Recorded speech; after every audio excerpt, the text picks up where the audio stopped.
If your Bose Quiet Comfort earbuds are flashing red and white, it usually means there's either a pairing glitch, a battery issue, or something in the charging system isn't communicating properly.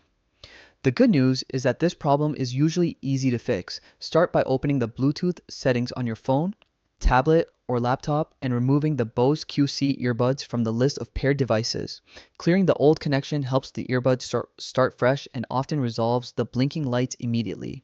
Next, perform a soft reset. Place both earbuds securely inside the charging case and close the lid. Let them sit for about half a minute so the internal components fully power down. After that, open the case again and check if the LED indicators return to normal.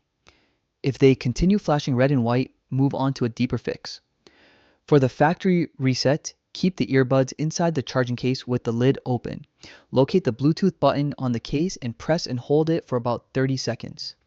Watch the LED closely. Once it changes to a different color, such as white or blue, the reset is complete. You can now pair the earbuds with your device again as if they were brand new.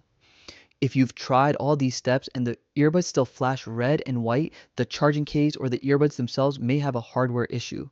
At this point, reaching out to Bose support is the best option. They can walk you through additional troubleshooting or arrange a repair or replacement if your unit is still under warranty.